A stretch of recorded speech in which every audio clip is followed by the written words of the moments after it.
ከአዲስ ሚዲያ ኔትወርክ ኤምኤን በቀጥታ የሚተላለፍላችሁን ዜና አዲስ እየመራው ከእናንተ ጋር ቆይታ ማደርገው ኢየሩሳሌም ወሰኔለ ከመላው የስቱዲዮና የስርጭት ባለሙያዎች ጋር በጋራ በመሆን ነው። አብራችሁን ትሆኑ ዘንድ የአክብሮት ግብዣችን ነው። ወደ ቀዳሚ ዜናችን እናመራለን። ኢትዮጵያና የተባበሩት አረብ ኤሚሬቶች ስትራቴጂካዊ አጋርነታቸውን ይበልጥ ለማጠናከር ተስማምተዋል። በተባበሩት አረብ ኤሚሬቶች የኢትዮጵያ አምባሳደር ዶክተር ጀማል በከር ከተባበሩት አረብ ኤሚሬቶች የውጭ ጉዳይ ሚኒስትር ዴኤታ ሼክ ሻክቡት ቢን ናህያን አልናህያን ጋር ውይይት አድርገዋል። የስራ ኃላፊዎች በሀገሪቱ መካከል ያለውን ትስስር በንግድ፣ በኢንቨስትመንት፣ በታዳሽ ኃይል፣ በመሰረተ ልማትና በቴክኖሎጂ ይበልጥ ለማስፋፋት በሚቻልባቸው አዳዲስ አማራጮች ዙሪያ መክረዋል። በወቅታዊ ቀጠናዊ ጉዳዮች ላይ የተወያዩት ኃላፊዎቹ በአፍሪካ ቀንድና በመካከለኛው ምስራቅ ሰላምን፣ መረጋጋትንና ብልጽግናን ለማስፈን ያላቸውን የጋራ ቁርጠኝነት በድጋሚ አረጋግጠዋል። የተባበሩት አረብ ኤሚሬቶች የውጭ ጉዳይ ሚኒስትር ዴኤታ ሼክ ሻክቡት ቢን ናህያን አልናህያን ኢትዮጵያ የዓለም አቀፉን የአየር ንብረት ለውጥ ጉባኤ ኮፕ 32 እንድታስተናግድ በመመረጧ የእንኳን ደስ አላችሁ መልእክት አስተላልፈዋል። የተባበሩት አረብ ኤሚሬቶች ከኢትዮጵያ ጎን በአጋርነት እንደምትቆም ገልጸዋል። ኢትዮጵያና የተባበሩት አረብ ኤሚሬቶች በቅርብ ወራት ውስጥ የጋራ ሚኒስትሮች ኮሚሽን ስብሰባን በማካሄድ እንዲሁም የከፍተኛ አመራሮችን የጉብኝት ልውውጥ በማጠናከር ስትራቴጂካዊ ግንኙነታቸውን ለማጠናከር በውይይቱ ተስማምተዋል። በዝርዝር ወደ ምንመለከታቸው ጉዳዮች ደግሞ እናልፋለን። የትነግ ቡድን ህዝብን በረሃብ በመቅጣት ለፖለቲካ መሳሪያነት የመጠቀም ተግባሩን ዳግም በትግራይ ህዝብ ላይ ያሳየ እንደሚገኝ የኢትዮጵያ አደጋ ስጋት አመራር ኮሚሽን ዶክተር ሽፈራው ተክለማርያም ተናገሩ። የትነግ ቡድን የፌዴራል መንግስት በትግራይ ክልል በመጠለያ ማዕከላትና በልማታዊ ሴፍትኔት መርሃ ግብር የሚያቀርበውን ሰብአዊ ድጋፍ ለተፈለገው ዓላማ እንዳይውል እያደረገ እንደሚገኝም የሰሞኑ የህጻጽ መጠለያ ጣቢያ ማስረጃ መሆኑን ተናግረዋል። አቡቻሌ የኢትዮጵያም የአደጋ ስጋት አመራር ኮሚሽነሩም ዶክተር ሽፈራው ተክለማርያም ለኢትዮጵያ ዜና አገልግሎት እንደተናገሩት የትህነግ ቡድን የትግራይን ህዝብ መሰረታዊ ፍላጎቶችና ሰብአዊ ቀውሶች ለፖለቲካ ዓላማ የመጠቀም ልማድ አዲስ ክስተት ሳይሆን የቀደመ ታሪኩና መገለጫው ነው። የትህነግ ቡድን የዓለም አቀፉ ማህበረሰብ ትኩረት ለመሳብ በትግራይ ክልል በመጠለያ ጣቢያዎች ለሚገኙ ወገኖች የሚቀርብን ሰብአዊ ድጋፍ በመንጠቅ ድራማዊ ፕሮፓጋንዳ እያስተጋባ መሆኑንም አስረድተዋል። የዓለም አቀፉ ማህበረሰብ የፌዴራል መንግስት በግልጽ መረጃና ማስረጃ የሚልከው ሰብአዊ ድጋፍ የት እንደገባ መጠየቅ እንዳለበትና በቡድኑ የሐሰት ፕሮፓጋንዳ መደናገር እንደሌለበትም አንስተዋል። የትህነግ ቡድን ሰብአዊ ድጋፍ ለፖለቲካ ዓላማ ለመዋል የሚያደርገው ጥረት ሁሉም ሊገነዘብ ይገባልም ያሉት ኮሚሽነሩ ትህነግ የሚታወቅበት ቋሚ ባህሪ ተብሎ የሚወሰደው ሌላኛውን ስኬት ወር ሌላኛውን ዓላማ ለማሳካት በሚፈልግበት ጊዜ የዓለም ማህበረሰብን ትኩረት ይስባል። ምናልባትም ትግራይ ውስጥ ያሉ ዜጎቻችንም ጭምር ጆሮ ይስባል የሚሉ አጀንዳዎችን ማስተጋባት የተለመደ ነው። በተሟላ ግንዛቤ ሁሉም ሰው፣ ሁሉም አካል በውስጥም በውጭም ያለ አካል ይህንን ጉዳይ ተገንዝቦ ትህነግን እረፍ፣ ከዚህ ውጣ፣ ሰብአዊነትን አስቀድም፣ ፖለቲካውን ቀጥለት ይመጣበታል፣ በሰለጠነ መንገድ ዲሞክራሲያዊ ስርዓቱን ተከትሎ አሰራርን ተከትሎ የምርጫ ህጎችን ተከትሎ የሚሰራቸውን ነገሮች ሊሰራ ሲችል ሂሳቡን በሌላ በኩል ለማስላት እንዳይንቀሳቀስ ሁሉም የድርሻውን ሊወጣ ይገባል። የፌዴራል መንግስት በትግራይ ክልል አስተማማኝና ቀጣይነት ያለው ሰብአዊ ድጋፍ ተደራሽ እያደረገ እንደሚገኝም ተናግሯል። በዚህም በትግራይ ክልል ከባለፈው ጥር 2017 ዓ.ም ወዲህ እስከ ታህሳስ ወር 2018 ዓ.ም ድረስ 2 ሚሊዮን ኩንታል በገንዘብ ሲተመን ደግሞ 32 ቢሊዮን ብር የሚገመት ሰብአዊ ድጋፍ መሰራጨቱን አስታውቋል። ባለፈው ጥር 2017 ጀምሮ እስካሁን እስካለንበት ታህሳስ 2018 ድረስ ወደ 2 ሚሊዮን ኩንታል የሚጠጋ እህል ተሰራጭቷል።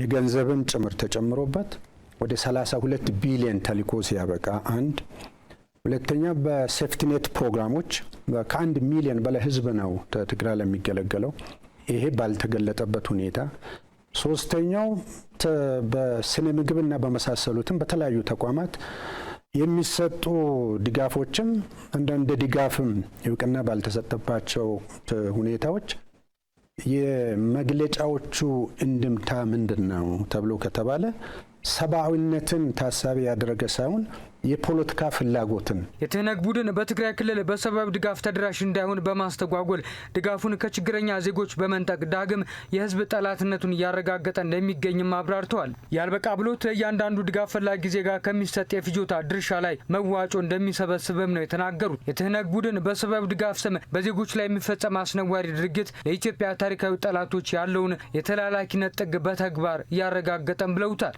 ከህጻጽ ጊዜያዊ መጠለያ ጣቢያ ይሁን ሌሎች መጠለያ ጣቢያዎች ላይ ተመሳሳይ ችግር አለ ብሎ ካለ ስለዚህ የሄደው ሰብአዊ ድጋፍ እየተደ ማለት ነው። ይሄ የሰብአዊ ድጋፍ መጠኑ ሳይንሳዊ በሆነ ዓለም አቀፋዊ በሆነ መስፈርት ተረጋግጦ የሚሰራጭ ነው። የሚሄደውን ሰብአዊ ድጋፍ በትክክለኛው እንዲደርስ ከማድረግ ይልቅ የተለያዩ የቀረጥ ስርዓቶች ውስጥ በማስገባት እንዳይቋቋም የማድረግም በጣም የተደራጀና ስርዓት የሚመስል ነገር ተዘርግቶ የሚሰራው ነገር በሙሉ የሚያሳየው ትህነግ ለፖለቲካው ለራሱ የፖለቲካ መዳረሻ ለምላላካቸውና በመላላክ ሊያተርፍ ለሚፈልጋቸው ነገሮች ሟች እንደሆነ ነው የሚያሳየው። ህዝቡ እንዲጎዳ ሰርቶ የተጎዳውን ማህበረሰብ ደግሞ መልሶ ለማጮ ጥቅም ላይ የሚያውልበትን ሁኔታ በተሟላ ግንዛቤ መልክ ሊያስይዝ በስርዓትም ሊታገለው የሚገባ ነው ብዬ ነው የማስበው። በሌላ በኩል ኮሚሽኑ የድጋፍ ጥሪ ባላቀረበበት ሁኔታ በማህበራዊ ሚዲያ አማራጮች በቡድንም ይሁን በተናጠል የሚደረግ የድጋፍ ማሰባሰብ ዘመቻ የአሰራር ስርዓትን የጣሰ ህገወጥ አካሄድ መሆኑንም ጠቅሰዋል። በዚህም የተለያዩ የማህበራዊ ሚዲያ አማራጮችን በመጠቀም ሰብአዊ ድጋፍ በማሰባሰብ ላልተገባ ዓላማ እየዋሉ የሚገኙ አካላትም ከድርጊታቸው እንዲታቀቡም ኮሚሽነሩ አሳስበዋል።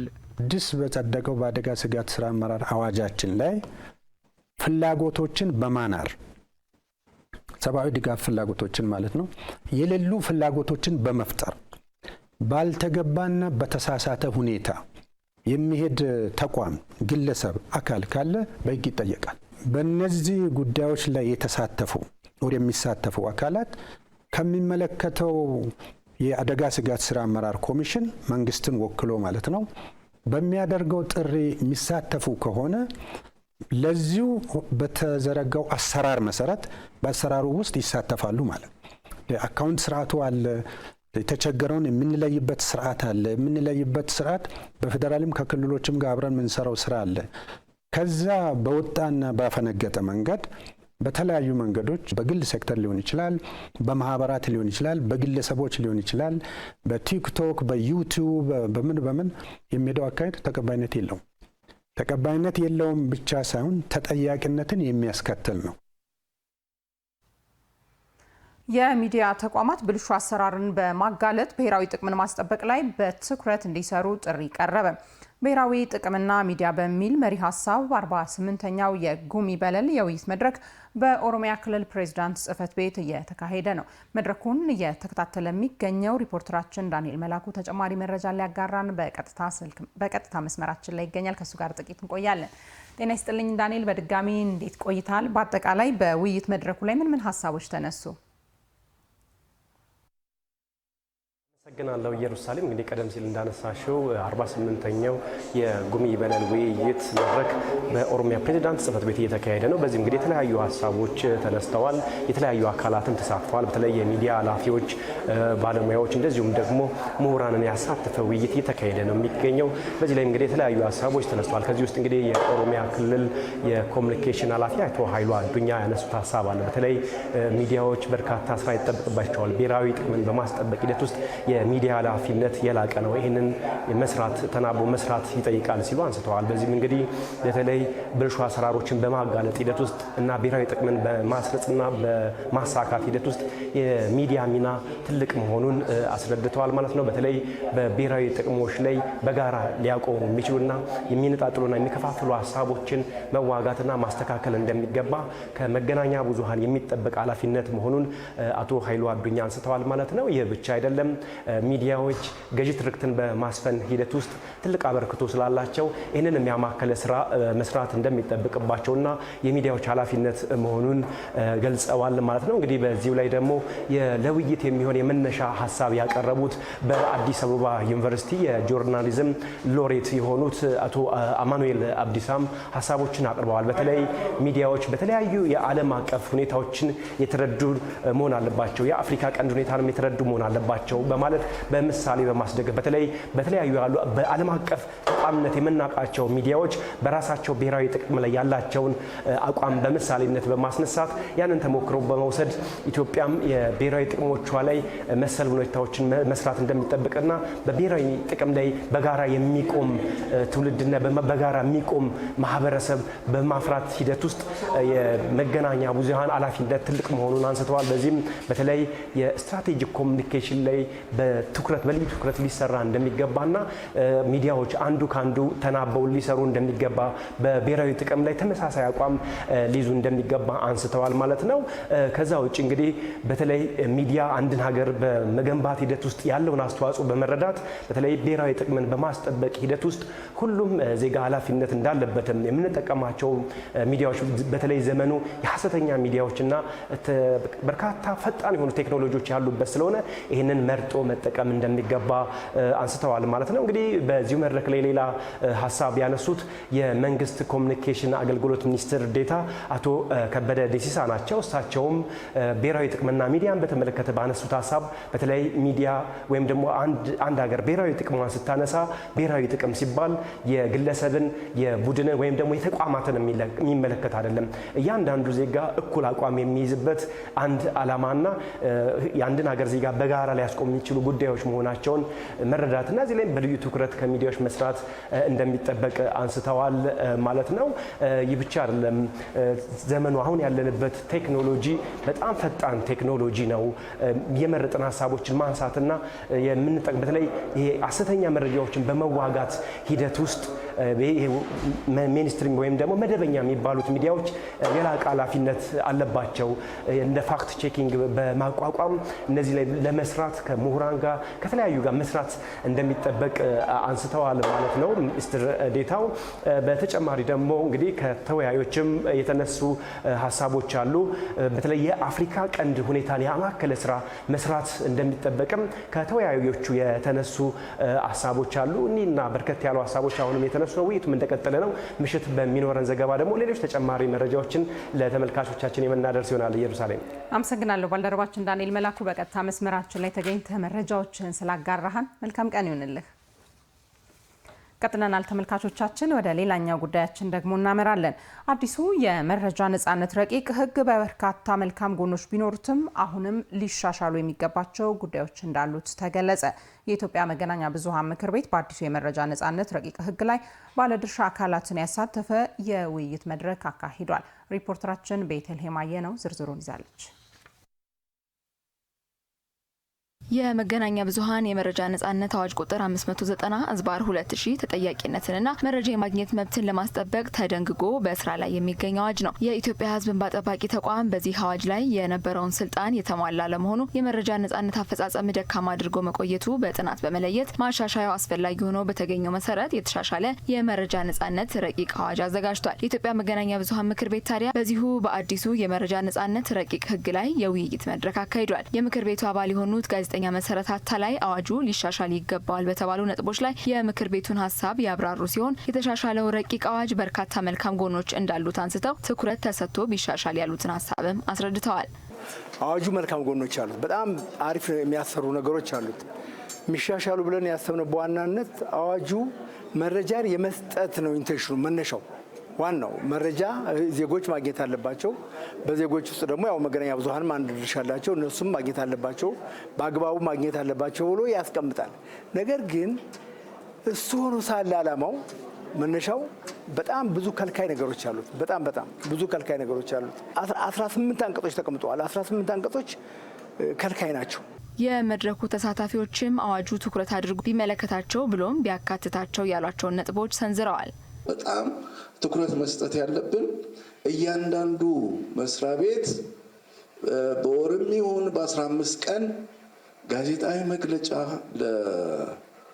ለጋዜጠኞች የመስጠት ልማድ ልክ አሁን የውጭ ጉዳይ ሚኒስቴር እንደሚሰጠው አይነት ቢኖር የበለጠ ደግሞ ለጋዜጠኞች ወይ ሚዲያዎች ይሄንን ተግባቦት ሊሰሩ ይችላሉ ብዬ ስለማስብ ነው። ከመረጃ አሰጣጥ የጊዜ ገደቦች አኳያ አሁን መታየት አለበት። ባለፈው ተነስቷል፣ መታየት አለበት። 48 ሰዓት የሚለው 21 ቀን ራሱ እኮ ያንዳንዱ ጉዳይ አንዳንድ ተቋማት እኮ መረጃ ለመስጠት ፈልገው ይህንን እንደ ከለላ የሚጠቀሙበት ተቋማት አሉ። 48 ሰዓት እያንዳንዱ መረጃዎች በስንት ሰዓት ነው የሚቀያየሩት? አሁን እኮ ሁላችንም እናውቀዋለን። በተለይ በጣም ወሳኙ ሪቮልቭ የሚያደርገው የዚህ የረቂቅ ሀሳብ መሳካት የመረጃ ነጻነት በኢትዮጵያ ለውጥ ያስገኛል ብለን ካል የሚቻልበት መንገድ ይሄ ብቻ ይመስለኛል። ኢንስቲቱሽናሊ ስትራክቸሩ እና ቴክኒካሊ የሚችለው አስፈጻሚ አካል ቢመደብ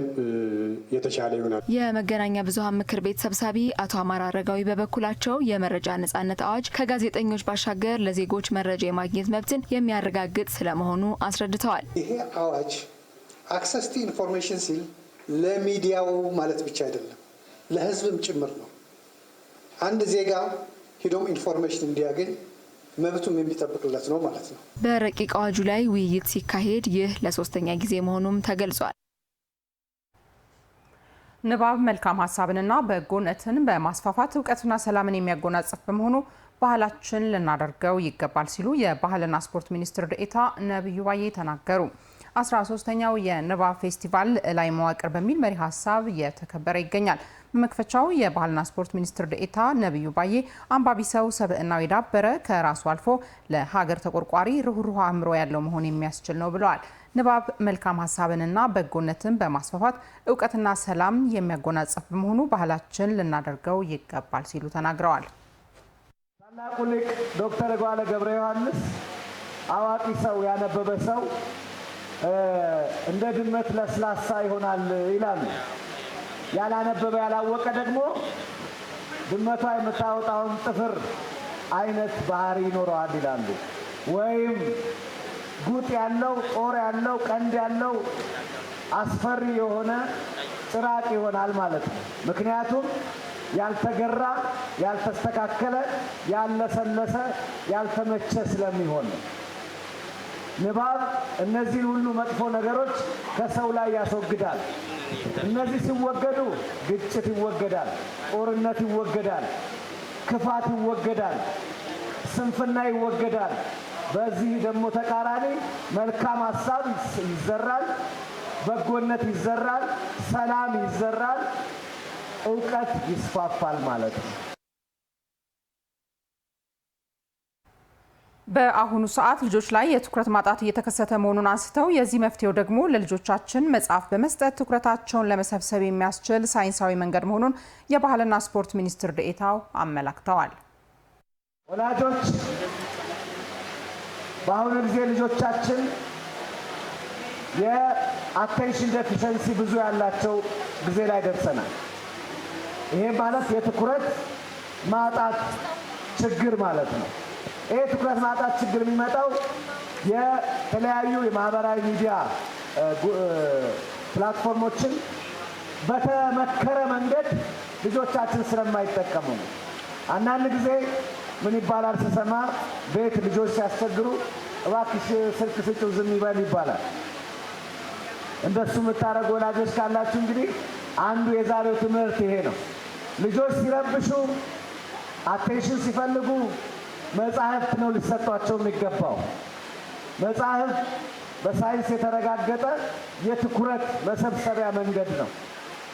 ልጆችን ትኩረታቸውን ያዳብራል፣ ምናባቸውን ያሰፋል፣ የተለያየ ጉዳይ ለማወቅ ያላቸውን ጉጉት ይጨምራል። የአዲስ አበባ ባህልና ኪነ ጥበብ ቢሮ ኃላፊ ዶክተር ሂሩት ካሳው በበኩላቸው የንባብ ባህልን በማዳበር ተወዳዳሪ ትውልድ መፍጠር አስፈላጊ መሆኑን ተናግረዋል።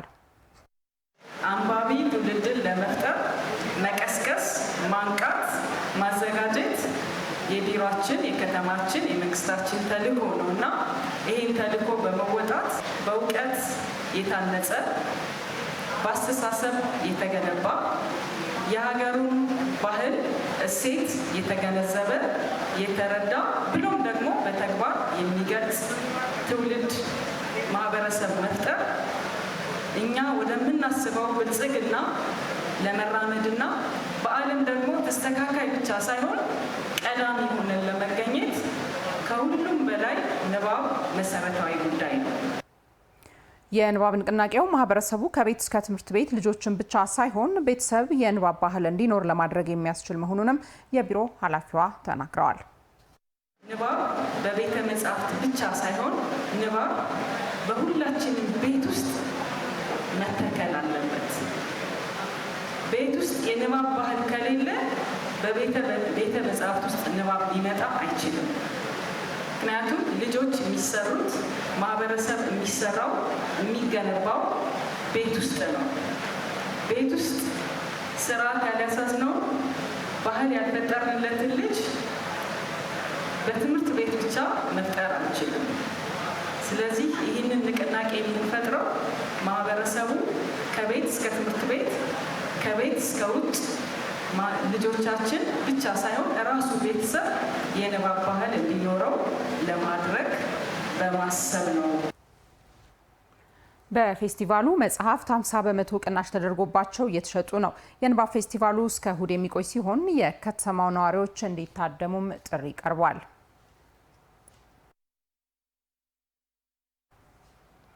ተመልካቾቻችን ይህን ጉዳይ በተመለከተ የንባብ ፌስቲቫሉ ከሚከናወንበት ቦታ በቀጥታ መስመራችን ላይ መረጃ ልታጋራን ሪፖርተራችን ወንጌል ፈቀደ ትገኛለች። ከሷ ጋር ጥቂት እንቆያለን። ጤና ይስጥልኝ ወንጌል፣ በድጋሚ እንዴት ቆይተሻል? በአጠቃላይ ፌስቲቫሉን ድባብ ልታጋሪን ትችያለሽ?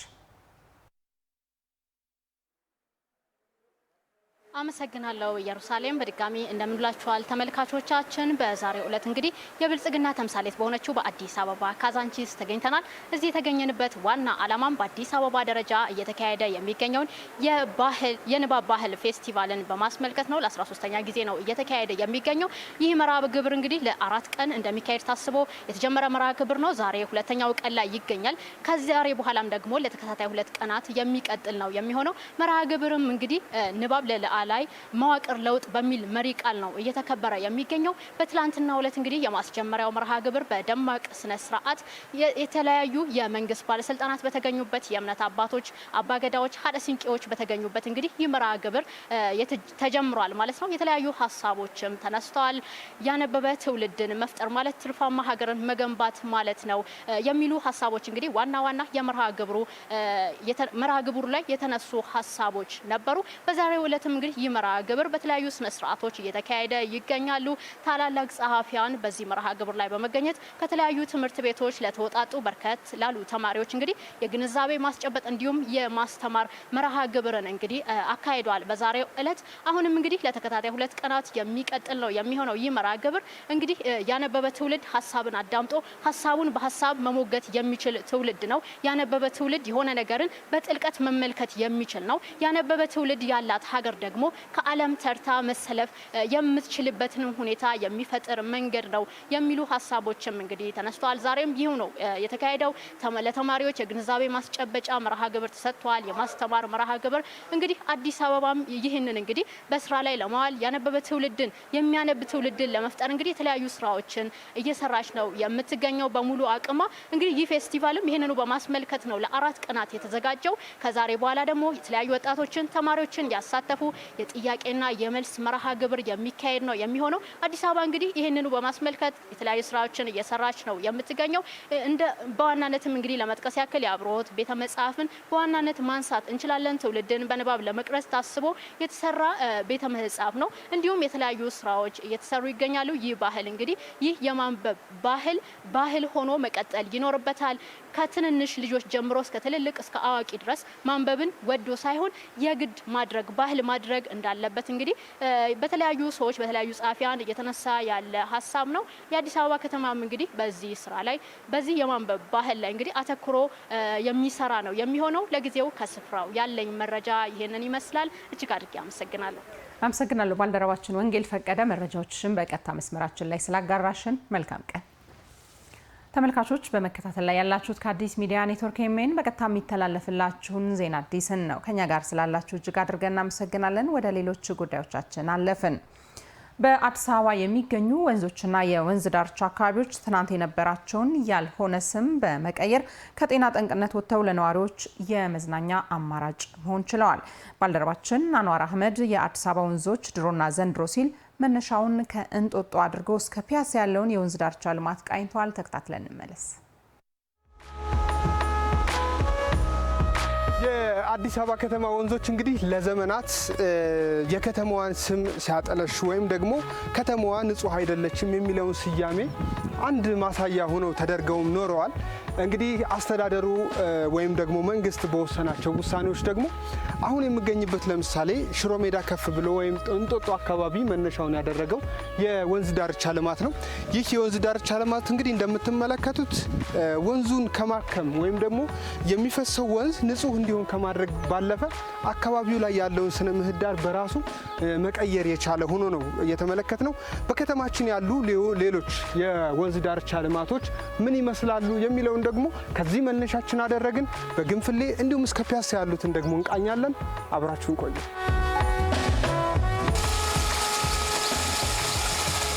ቅኝታችንን ቀጥለናል። ግንፍሌ ወንዝ እንግዲህ የመዲናችን አንዱ ትልቅ ወንዝ ነው። በተለይ ደግሞ ለበርካታ ዘመናት የዚህ አካባቢ ልጆች በደንብ አድርጋችሁ ታውቁታላችሁ። ግንፍሌ ላይ ልብስ ያጠበ፣ ገላውን የታጠበ፣ ውሃ የጠጣ ከምንጩ በርካታ ነበረ። ግን ለበርካታ ዓመታት ደግሞ ተበላሽቶ እንዲያውም በዚህ አካባቢ ማለፍ እስኪያስጠላ ድረስ በርካቶች የጠሉት ቦታ ነበረ። ዛሬ ግንፍሌ ተቀይሯል። አሁን የምንገኝበት የራሱን የቻለ የግንፍሌ ፓርክ ተመስርቶ እንዲህ በአማረ መልኩ እዚህ ደረጃ ላይ ደርሷል። ግንባታው ከተጠናቀቀ በኋላ ያለው ድባብ ምን ይመስላል የሚለውን ደግሞ እንቃኛለን። አብራችሁ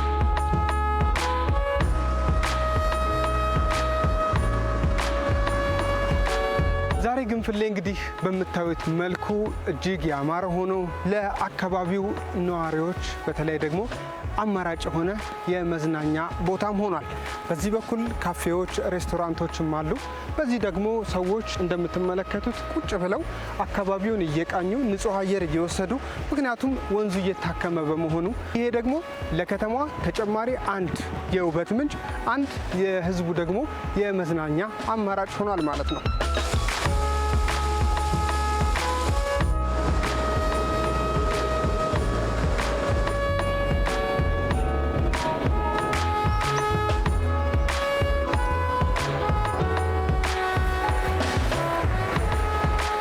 እንግዲህ የወንዝ ዳርቻ ልማቱ ወንዞቻችን እንዲታከሙ ከማድረግ ባለፈ በዚህ በወንዝ ዙሪያ ያሉ አካባቢዎች ነዋሪዎች ወይም ደግሞ እዚህ ቦታ ላይ ለሚመጡ ሰዎች ደግሞ አማራጭ የመዝናኛ ቦታ ነው ስንል ለምሳሌ ያየነው የስፖርት ማዘውተሪያ ያለው እዚህ ግንፍሌ ፓርክ ላይ፣ ከዛ ባለፈ ካፌና ሬስቶራንቶችም አሉት። እንደዚህ የሚያምር ገጽታ ሰዎች ደግሞ ቅዳሜና እሁድ ወይም ደግሞ የረፍት ቀናቸውን ደግሞ የሚያሳልፉባቸው እጅግ ውብና ማራኪ የሆነ ገጽታን የተላበሰ ሆኖ ነው የምናገኘው። ይህ ብቻ አይደለም። በተለይ ደግሞ በከተማዋ ውስጥ ያሉ ወደ ወንዝ የሚለቁ ቀደም ብሎ የሚለቁ አካላት በተለያየ መንገድ ዛሬ ላይ እንግዲህ ያ ነገር ቆሞ ወንዞቻችን እንደምትመለከቱት እጅግ ማራኪ ሳቢና እየታከመ ሆኗል ማለት ነው።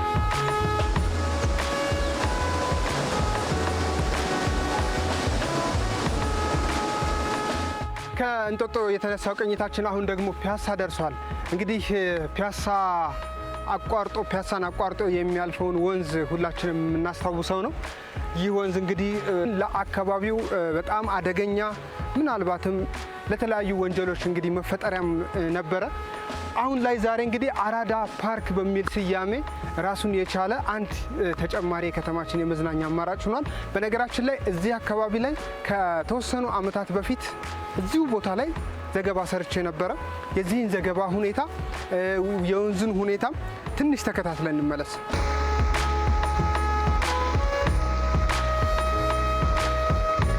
ማስክ መልበስ ይኖርብኛል። በጣም ከባድ ሽታ ነው ያለው እዚህ ጋር። ምክንያቱም ህፃናቶችም ይጫወቱበታል። እዚህ አካባቢ ያሉ ልጆችም እንግዲህ ለመጫወት ያው በሽታ ለመግዛት በሚለው መግለጽ እንችላለን። በተለይ ይሄ ወንዝ ደግሞ ያለበት ሁኔታ ከፍተኛ የውሃ መጠን ያለው እንደሆነም እያየን ነው። በተለይ በክረምት ምናልባት ንጹህ ሊሆን ይችላል ስለሚጠራርገው፣ ነገር ግን ያ ሲዝናል ነው። ለአንድ ወር ለሁለት ወር ብቻ ነው የሚቆየውና አሁን ላይ ባለው ሁኔታ ግን እንደምትመለከቱት እነዚህ በተለይ እነዚህ አይነት ላስቲኮች ደግሞ ለወንዞቹ መበከል ምክንያቱም እነዚህ አይበሰብሱም ላስቲኮች ናቸው። በርካታ ቆሻሻዎች የሚገኙበት ነው። የሚጸዳዱም ሰዎች አካባቢ ላይ እያየው ነው እያስተዋልኩ ነው። ያ ማለት እንግዲህ በጣም በከፍተኛ ችግር ውስጥ ወንዞቻችን እንደታመሙ የሚያሳይ መሆኑን ነው እንግዲህ በዛሬው ትዝብቴ እናንተም ማየት የቻላችሁት እኔም ያሳየኋችሁ ማለት ነው። አሁን ደግሞ እንግዲህ በጣም እየሸተተኝ ስለሆነ ነው ማስኩን ያደረኩት ተመልካቾቻችን። እንደምታዩት ደግሞ የውሃው ከለር እውነትም ሰዎቹ እንዳሉኝም ከመጸዳጃ ቤት ጋርም የተገናኘ እንደሆነ የሚያሳይ ነገር ነው። ምክንያቱም ከፍተኛ በጣም አስቀያሚ ጠረን ያለው ይህ ብቻ ሳይሆን ከለሩ የሚናገረው ነገር አለ። እንግዲህ ትላንትና የነበረውንና ዛሬ አሁን ያለሁበትን ሁኔታ ደግሞ ከቪዲዮ ላይ ከምስሉ ላይ እንዳያችሁት ይመስል ነበር። ልዩነቱ ምን ያህል የሰፋ እንደሆነ ሰው እንኳን ለመሻገር በዛ አካባቢ ላይ በጣም አደገኛ እንደነበረ አስተውለናል። ዛሬ ደግሞ በምታዩት መልኩ እንደዚህ አምሮ ተውቦ ሰዎች በነፃነት የሚንቀሳቀሱበት የራሳቸው በተለይ ደግሞ ዘመናዊ ቴክኖሎጂ የተገጠሙለት ሙሉ በሙሉ ብርሃን ያለው እጅግ ማራኪ ውብ የሆነ ቦታ ሆኖ ነው እንግዲህ ተመልካቾቻችን የዛሬው ቅኝቴ ይሄን ይመስላል። አመሰግናለሁ። ነዋሪውን ጥያቄውን በቀጥታ ለሚመለከተው አካል በማቅረብ ምላሽ እንዲያገኝ ለማድረግ በትኩረት እየተሰራ መሆኑ ተገለጸ። በቦሌ ክፍለ ከተማ አስተዳደር የኮሚኒኬሽን ጽሕፈት ቤት አዘጋጅነት ከሰላምና ጸጥታ አስተዳደር ደንብ ማስከበር ፍትህና አካባቢ ጥበቃ ጽሕፈት ቤት ጋር የእንጠያየቅ መድረክ ተካሂዷል። ሀብታሙ ሙለታ የአዲስ አበባ ከተማ አስተዳደር የዜጎችን ሁለንተናዊ ተጠቃሚነት ለማረጋገጥ የተለያዩ ህዝባዊ ውይይቶችን በየደረጃው በማዘጋጀት እያካሄደ ይገኛል። በዚሁ መሰረት በቦሌ ክፍለ ከተማ የኮሚኒኬሽን ጽሕፈት ቤት አዘጋጅነት ከሰላምና ጸጥታ አስተዳደር ደንብ ማስከበር ፍትህና አካባቢ ጥበቃ ጽሕፈት ቤት ጋር የእንጠያየቅ መድረክ ተካሂዷል። የቦሌ ክፍለ ከተማ ኮሚኒኬሽን ጽሕፈት ቤት ኃላፊ አቶ ሚኪያስ አውቀነው መድረኩ ከነዋሪው በኩል የሚነሱ ጥያቄዎችን በቀጥታ ጉዳዩ ከሚመለከተው አካል ዘንድ በማገናኘት የነዋሪውን ሁለንተናዊ ተጠቃሚነት ማረጋገጥ ይሰራል ብለዋል። ያልተሰሩ ስራዎች ካሉ አስተዳደሩ ቀጣይ ቢያያቸው ወይም ደግሞ ቢስተካከሉ እዚህ ሆነን በጋራ ሆነን ብናስተካክል የምንላቸውን በጋራ ከእናንተ ጋር ተመካክረን የእቅዳችን አካል አድርገን ቀጣይ የምታነሱን ጥያቄዎች የሚመለከታቸው ሴክተሮች እዚህ መልስ የሚሰጡ ይሆናል። በመድረኩ ከአካባቢ ጥበቃና ከሰላምና ጸጥታ ጋር የተያያዙ የተለያዩ ጥያቄዎችና አስተያየቶች ተሰጥተዋል። እስካሁን ድረስ እየፈሰሰ ያለ ቢያንስ እኛ ጋር ብትመጡ ወደ ወረዳ 3 ብትመጡ 3-4 ቦታ የሽንት ቤት ፍሳሽ በየቱቦ አለ። ብክለት የሚያደርሱ ተቋማቶች የተለዩበት ሁኔታዎች አሉ። ወደ ህጋዊ መንገድ የሚወጣው ወደ ህጋዊ መንገድ የማማከር ስራዎች ይሰራሉ። የግንዛቤ ስራ ይሰጣል። ከዛ ያለፈ ደግሞ አስተዳደራዊ እርምጃዎች ተጠናክረው የሚቀጥሉበት ሁኔታዎች ይኖራሉ ለማለት ነው ማለት ነው። ተረፈ ምርትና ግብአተ ምርት ላይም የህንፃ በዛ መልኩ እርምጃዎች በስፋት ተወስደዋል። ግን ደግሞ አሁንም የቀረ ነገር የለ ተብሎ አይወሰድም። የበለጠ እንፈትሻለን፣ እናስተካክላለን። ኮሪደር መንገዶች አብዛኛው እነዚህ አፈር ጭኖ የሚሄዱት መኪናዎች ከአቅም በላይ እየሞሉ አስፋልቱን ሲያበላሹ ነው የምናየው። በተለይ ከኮሪደሩ ልማት ጋር ተያይዞ አንዳንድ ጊዜ የሚወሰዱ የሚቆረጡ ያለ አግባብ የሚኬድባቸው ሳሮች፣ መንገዶች ብዙዎቹን ወንድሞች አንስተዋል። እነሱም መጠበቅ መንከባከብ የሁላችንም ግዴታ ነው። የሚሰሩ ስራዎች ለህብረተሰቡ ተደራሽ ስለሚሆኑ በያለንበት አካባቢ መሰረተ ልማቶችን ከጉዳት የመከላከል የጋራ ስራችን ስለሆነ ይህም በዛ ደረጃ ብታዩት የተሻለ ነው የሚል እምነት አለኝ። የነዋሪውን ሰላምና ደህንነት የሚያውኩ ተግባራትን በዘላቂነት ከማስወገድ ጋር በተያያዘ ከተሳታፊዎች ዘንድ ጥያቄ የተነሳ ሲሆን በሚመለከቱ አካል ምላሽ ተሰጥቶበታል። ይሄ ሺሻ ቤት ነው፣ ያ ሺሻ ቤት ነው፣ መጠቆም ይችላሉ። እያንዳንዱ ያሳዩአችኋል ብትሄዱ፣ ግን አይያዙም። ለምን ካሉ አብረን አሁንም እርምጃውን ለመውሰድ ዝግጁዎች ነን፣ እንወስዳለን። የእንጠያየቅ መድረክ በቀጣይም ተጠናክሮ እንደሚቀጥል ተመላክቷል። በተመሳሳይ ዜና የእንጠያየቅ መድረክ መዘጋጀቱ ለችግሮች የጋራ መፍትሄ ለማበጀትና ልማቶችን አጠናክሮ ለማስቀጠል ሚናው የጎላ እንደሆነ ተገለጸ። የአራዳ ክፍለ ከተማ አስተዳደር ከነዋሪዎች ጋር የእንጠያየቅ መድረክ አካሂዷል። መሐመድ ኑራሊ ተጨማሪውን ይዟል። የመልካም አስተዳደር ችግሮችን ለመፍታትና ህብረተሰቡን በማህበራዊና ኢኮኖሚያዊ ፖለቲካዊ ያለውን ተጠቃሚነት ለማጎልበት መንግስት ከዜጎች ጋር ያለውን መስተጋብር ለነገ የማይባል ነው። ይህንን ውጥን የሚያጠናክር የአራዳ ክፍለ ከተማ አስተዳደር ኮሚኒኬሽን ጽህፈት ቤትና የፐብሊክ ሰርቪስና የሰው ሀብት ልማት ጽህፈት ቤት በጋራ ያዘጋጁት የእንጠያየቅ መድረክ የሶስት ጽህፈት ቤት የስራ ኃላፊዎችና የክፍለ ከተማው ነዋሪዎችን ፊት ለፊት በማገናኘት ውይይት ተካሂዷል። የውይይቱ ተሳታፊ ነዋሪዎች በመንግስት ባለፉት ዓመታት ያከናወናቸው ተግባራት በተጨባጭ የሚታዩ ስራዎች መከናወናቸውን አንስተዋል። እንጠያየቅ መድረክ እኛ በየትኛውም መንግስት አላየንም። በየትኛውም ዛሬ እንደዚህ አይነት ምን ሰርቻለሁ ይሄን ሰርቻለሁ ያልሰራሁትን አሳየኝ የሚል የለም። አራዳ ምን መስላለች ዛሬ መስታወት እንኳን በቀን በማታ ስንሄድባት የማናፍርባት። እኛ ሰፈር አፍንጮ በር የሌባ መናኸሪያ ነበር። ሌባ ጠዋት 12 ሰዓት ሰው ስራ መውጣት አይችልም ነበር። ዛሬ ግን እውነት በፈለግነው ሰዓት ወጥተን እናልፋለን። እንደ ሀገር የተሰሩ ስራዎች እንደ ከተማም እንደ ክፍለ ከተማ ብሎም እንደ ወረዳችን እጅግ በርካታ ስራዎች ናቸው። የተሰሩ ስራዎችን እኛ ባንመሰክር ስራው ራሱ ይመሰክራል። ዓለም የሚመሰክረው ስራ ነው የተሰራው። ነዋሪዎች እንደ ጥያቄ ካነሷቸው ጉዳዮች መካከል የመብራት አገልግሎት፣ የቤት አቅርቦት፣ የኑሮ ውድነትን የተመለከቱ ጥያቄዎች ከነዋሪዎች ተነስተዋል። ይህን ያህል ጊዜ በጨለማ ማቆየቱስ ልክ ነው ወይ? መቆራረጡስ ልክ ነው ወይ? ምንድነው ያለው ችግር? ያ ቢገለጽ ጥሩ። ቤቶች ማድረግ ያለበት አሁን ወረዳ 4 ላይ ምን ያህል ሰው ነው ያለው? ስም ዝርዝሩን ሊስት መደረግ አለበት። ያለ ንግድ ፍቃድ ለመንግስት ገቢ መሆን ያለባቸው ገቢዎች የማይገቡ በርካታ ህንጻ ላይ አሉ። ያለ ንግድ ፍቃድ የሚነግዱ አሉ። እነዛም መታየት አለባቸው የሚል ነው። ለጥያቄዎቹ ምላሽ የሰጡት የክፍለ ከተማው የንግድ ጽህፈት ቤት የቤቶች አስተዳደርና የስራ አስኪያጅ ጽህፈት ቤት የስራ ኃላፊዎች በህብረተሰቡ ለተነሱ ጥያቄዎች ምላሽና ማብራሪያ ሰጥተዋል። ተለጥፎ በየወረዳው ብናውቅ የተባለውን ቀጣይ ወስደን ማን ተስተናገደ፣ ማን ነው የሚቀረው ሊስቱ ውስጥ የሚለውን ግልጽ በሆነ መልኩ የመለጠፍ ስራ መስራት ይቻላል። የተሰራ ስራ አለ ይበራል፣ ግን የተወሰነው ደግሞ በመሃል መቆራረጦች ስላሉ ሙሉ ለሙሉ መብራት አለበት የሚለውን እኛም ይዘን ከተቋሙ ጋር በጋራ የምንፈታበት ሁኔታ እንዳለ ታሳቢ ይደረግ። ህብረተሰቡ የጥቆማ ስልኮች አሉ። በጥቆማ ስልኮች እንደዚህ ቦታ እንደዚህ ህንጻ ላይ አለ ንግድ ፍቃድ የሚሰሩ አለደረሰኝ የሚነግዱ ህገወጥ ዋጋ የሚጨምሩ እነዚህ አሉ። ስለዚህ እርምጃ ውሰዱልን ብሎ ጥቆማ ማድረስ መቻል አለበት። ተደራሽነቱ ሙሉ ለማድረግ የእናንተ ገዛም የእናንተ ትብብር የሚፈልጋል። ስለሆነ በጋራ ተባብረን እንደዚህ አይነት ነገሮችን እየቀረፍን እንሄዳለን። የአራዳ ክፍለ ከተማ ዋና ስራ አስፈጻሚ አቶ ወንድሙ ኡመር በልማትና በመልካም አስተዳደር ስራዎች ሂደት ያልታዩ ችግሮችን ለመለየት እንደዚህ አይነት መድረኮች ሚናቸው የጎላ መሆኑን ገልጸው ከመድረኩ የሚነሱ ጥያቄዎችንም የእቅድ አካል በማድረግ እንሰራለን ሲሉ ተናግረዋል።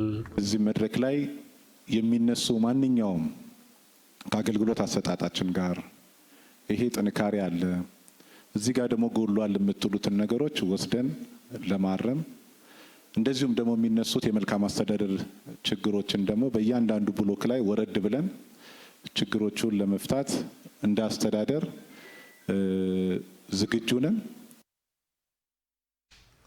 በተመሳሳይ ዜና የኑሮ ውድነትና የመሰረተ ልማት ተደራሽነት ችግሮች ይፈቱ ዘንድ የቂርቆስ ክፍለ ከተማ ነዋሪዎች ጠይቀዋል።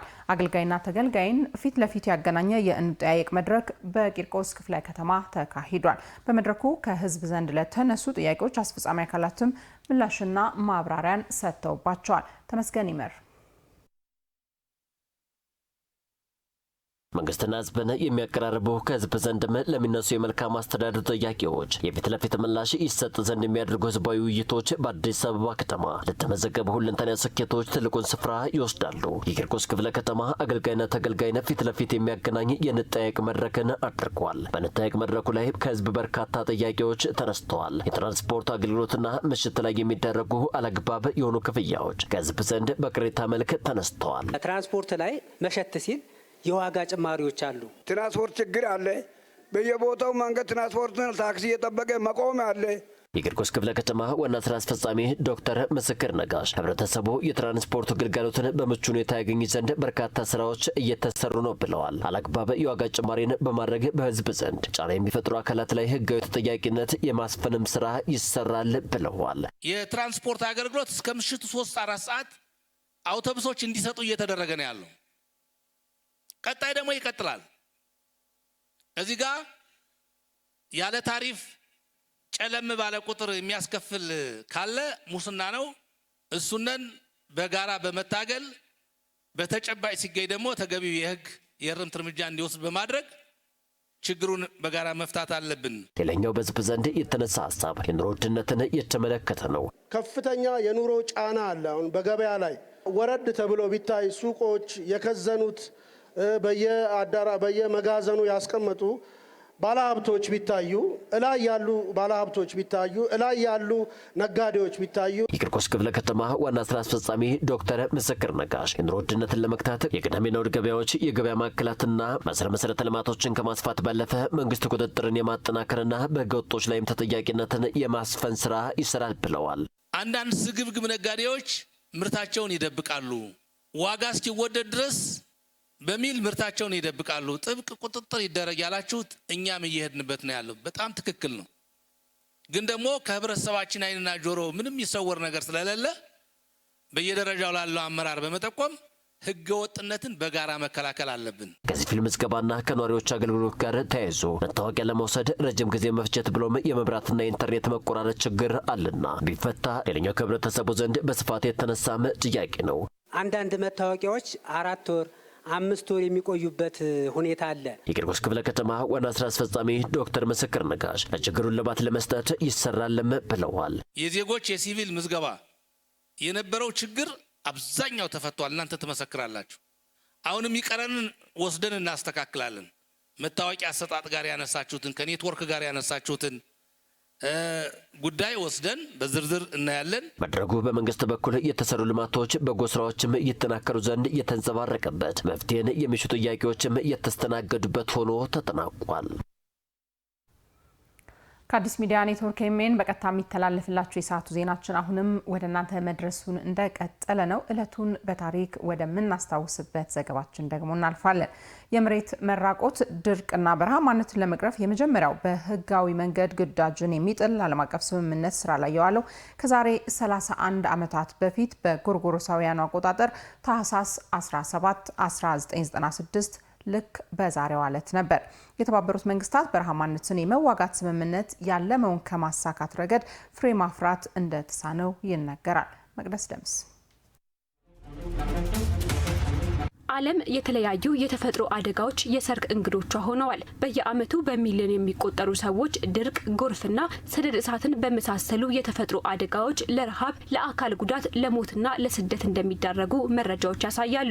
የሰው ልጅ በእነኚህ ችግሮች በአንድም ይሁን በሌላ መንገድ እጁ ያለበት እንደመሆኑ ከጥፋት ይታቀብ፣ ይታረም ብሎም መፍትሄው ላይ ይሰራ ዘንድ መንግስታት የተለያዩ ስምምነትና ህጎችን ያወጣሉ። የተባበሩት መንግስታት ድርጅት በረሃማነትን የመዋጋት ስምምነት ከእነኚህ መካከል ሲሆን ስራ ላይ የዋለው ከዛሬ 31 ዓመታት በፊት በጎርጎሮሳውያኑ አቆጣጠር ታህሳስ 17 1996 ልክ በዛሬዋ ዕለት ነበር። የዓለም መንግስታት በፈረንሳይ ፓሪስ ተገናኝተው ካጸደቁት ከ2 ዓመታት በኋላ ወደ መሬት የወረደው ስምምነቱ በረሃማነትን የመዋጋት እና የድርቅ ተጽዕኖዎችን የመከላከል ብሎም ለትክክለኛ የመሬት አጠቃቀም አካባቢንና ልማትን ማስተሳሰርን የቤት ስራ ያደረገ ነው። ደረቃማ መሬት ያላቸው ሀገራት ዋነኛ የትኩረት አካባቢዎች ሲሆኑ የዓለም ሀገራትን ወደ አንድ በማምጣት ዘላቂ ልማት ማስተዋወቅን ሰንቆ ወደ ትግበራ ገባ።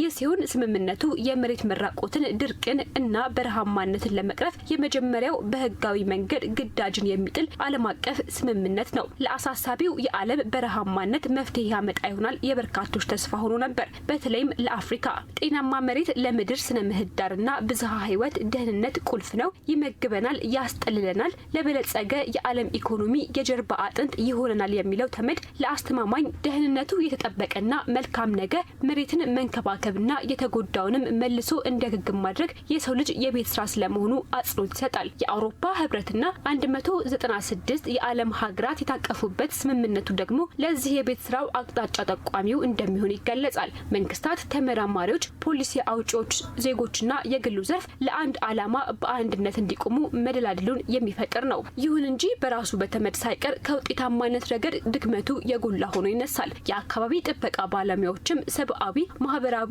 ኢኮኖሚያዊ ከፍ ሲልም ፖለቲካዊ መዘዞችን ጭምር የሚያስከትለው በረሃማነት በአሳሳቢ ሁኔታ እየሰፋ ስለመምጣቱ ይገልጻሉ። የዓለም የሜትሮሎጂ ድርጅት ከጎርጎሮሳቢያኑ 2000 ጀምሮ የድርቅ አደጋዎች ቁጥርና የቆይታ ጊዜ በ29 በመቶ መጨመሩን ይገልጻል። በየዓመቱ 1 ሚሊዮን ስኩዌር ኪሎ ሜትር ጤናማና ምርት የሚሰጥ መሬት በድርቅ ይጠቃል።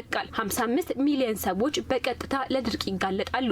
በአሁኑ ወቅት 15 የዓለም ሀገራት ክፉኛ በድርቅ ስለመጠቃታቸው የተመድ ሪፖርት ያሳያል። 3.2 ቢሊዮን ሰዎች ደግሞ በተራቆተ መሬት ላይ እንደሚኖሩ ይገለጻል። ይህ ቁጥር በምድር ላይ ካለው አጠቃላይ መሬት ከ10 በመቶ በላዩን ይይዛል። በአጠቃላይ 168 የዓለም ሀገራት በቀጥታ የበረሃማነት መዘዝ ገፈት ቀማሽ ናቸው። ይሄው ድርቅ ከመሬት መራቆትና በረሃማነት ጋር ተዳምሮ ደግሞ ዓለምን 880 ቢሊዮን ዶላር ገደማ ዋጋ እያስከፍላት ይገኛል። የተባበሩት መንግስታት ድርጅት በረሃማነትን የመዋጋት ስምምነትን የሚቆጣጠረው አካልም በጎርጎሮሳቢያኑ 2050 ከ3/4 በላይ የሚሆነው የዓለም ህዝብ በበረሃማነት ይጎዳል ሲል ያስጠነቅቃል። እንደ ኢትዮጵያ ያሉ የአረንጓዴ አሻራ ላይ የሚታትሩ ሀገራት ይብዙ ሲል ይማጸናል። ታህሳስ 17 1996 ልክ ከዛሬው ዕለት ጀምሮ ስራ ላይ የዋለው የተባበሩት መንግስታት ድርጅት በረሃማነትን የመዋጋት ስምምነት የታለመለትን ዓላማ ይመታ፣ ቀደም ሲል ለጠቃቀስናቸው ችግሮች መፍትሄን ያመጣ ዘንድ የዓለምን በአንድነት መቆም እየጠየቀ ይገኛል። ዜና አዲስ የጤና መረጃ ሰዓቱ ላይ ደርሷል። ተመልካቾቻችን የዛሬው የጤና መረጃችን ህጻናት ላይ የሚከሰት ማጅራት ገትር በሽታን የተመለከተ ነው። የማጅራት ገትር በሽታ ምልክቶች እንደታዩ በአፋጣኝ ወደ ሕክምና ተቋም በመውሰድ ባለሙያዎች ለሚያደርጉት ሕክምና ወላጆች ፈቃደኛ መሆን እንደሚገባቸው የሕክምና ባለሙያዎች ይመክራሉ። ሪፖርተራችን አልማዝ ሙልጌታ በአለርት ኮምፕሬሄንሲቭ ስፔሻላይዝድ ሆስፒታል የህፃናት ተላላፊ በሽታ ሰብ ስፔሻሊስት ሐኪም የሆኑትን ዶክተር ጡረኝ አሰፋን አነጋግራ ተከታዩን መልእክት አሰናድታለች። አብረን እንከታተላት። ስሜ ዶክተር ጡረኝ አሰፋ ይባላለሁ። የህፃናት ሐኪምና የህፃናት ተላላፊ በሽታዎች ሰብ ስፔሻሊስት ነኝ። የምሰራው በአለርት ኮምፕሬሄንሲቭ ስፔሻላይዝድ ሆስፒታል ነው። የማጅራት ገትር አንዱ ለህይወትም ለልጆች እድገትም የሚያሰጋ ብዙ ጠባሳዎችን ሊያስከትል የሚችል የህመም አይነት ነው። የማጅራት ገትር የሚያመጡት እዚህም ጋር የተለያዩ ጀርሞች ናቸው የሚያመጡት። በብዛት እኛ የምናውቀው ባክቴሪያዎችን ነው። ቫይረሶች ሊያመጡ ይችላሉ። እነዚህ ፓራሳይት ወይም ደግሞ ትላትሎች ሊያመጡ ይችላሉ። ፈንገሶች ሊያመጡ ይችላሉ። እያደጉ ባሉ ሀገራት በጣም የሚታወቁ የባክቴሪያ አይነቶች ኒሞኮከስ የምንለው አለ። ስትሪፕቶኮከስ ኒሞኒያ ይባላል ሙሉ ስሙ። ጨቅላ ህጻናት ሲሆን ግሩፕ ቢ ስትሪፕት የምንለው በብዛት ልጆች ላይ ሊያጋጥም የሚችል አለ። የሆኑ ቦታዎች አካባቢ ለምሳሌ ትምህርት ቤት፣ ዩኒቨርሲቲ ላይ ህመም ሊያስከትል የሚችለው ኔዜሪያ ሜኒንጃይቲስ የምንለው አለ። እንዲሁም ደግሞ አሁን በክትባት ምክንያት በደንብ እንትኑ የቀነሰው ሄሞፊለስ ኢንፍሉዌንዛ የምንለው ባክቴሪያ አለ። ክትባት እየተወሰደ ስለሆነ የሱ አልፎ አልፎ ያጋጥመናል። ክትባት ያልወሰዱ ልጆችም ሲያጋጥሙ ካሉ እነሱ ላይ የሚያጋጥም የባክቴሪያ አይነት ነው። ስለዚህ እነዚህ አራቱ እያደጉ ባሉ ሀገራት ላይ በብዛት ማጅራት ገትርን የሚያስከትሉ የባክቴሪያ አይነት ናቸው። ቫይረሶች በብዛት ያስከትላሉ። ባክቴሪያው ላይ ፎከስ ስናደርግ የመጀመሪያው ምልክት ሊያሳዩ የሚችሉት ልጆች ነፍስ ካወቁና ምልክታቸውን መናገር ከቻሉ ራስ ምታት ይናገራሉ። ድንገት ወደ ላይ የሚወረወር ወደ ላይ ማለት ይለያል ከሌላውና ያ ምልክት ያሳያሉ። አንገታቸው ማጅራት ገትር ነው ከነስሙም የነርቫቸው እንትን ስለሚቆጣ አንገታቸውን ማንቀሳቀስ ይከብዳቸዋል በጣም ስለሚያማቸው እና ከዛ ደግሞ እየጨመረ ሲሄድ ልጆች ራሳቸውን ወደ መሳት ይሄዳሉ።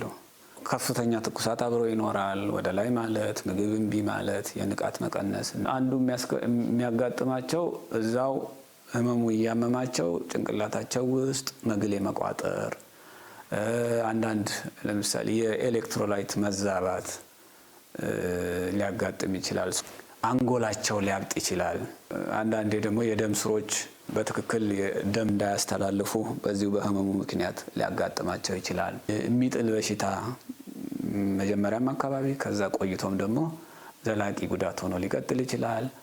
በብዛት ደግሞ የሚያጋጥመው ጆሮአቸው ላይ የመስማት እክል ሊያጋጥማቸው ይችላል። ምልክቱን እንደጠረጠሩ ወላጆች ቶሎ ብለው ወደ ጤና ተቋም ልጆቻቸው መውሰድ አለባቸው። ተገቢውን ሕክምና መውሰድ አለባቸው። የጭንቅላት ኢንፌክሽን ወይም ደግሞ ባክቴሪያል ኒሞኒያ የሚታከሙ በደም ስር በሚሰጡ መድኃኒቶች ነው። ስለዚህ ለሚሰጠው ሕክምና ወላጆች ታዛዥ መሆን አለባቸው። በትክክል ሕክምናው መጨረስ አለባቸው። ከዛ በኋላ ደግሞ ባለሙያ በሚሰጣቸው መሰረት ተገቢውን ክትትል ማድረግ አለባቸው። ማጅራት ገትር ከሚያመጡ ባክቴሪያዎች አንዱ እሱ ሲከሰት ክራይቴሪያ አለው። በዛ መሰረት ሌሎቹ በዙሪያው ያሉ ሰዎች ክትባት እንዲወስዱ ይደረጋል። ስለዚህ አንዱ ያው ክትባት መስጠት ነው። ልጆቻችንን በጊዜ ማስከተብ፣ የልጆቻችንን የግል ንጽህና በትክክል መጠበቅ፣ እነዚህ መከላከያ መንገዶች ናቸው።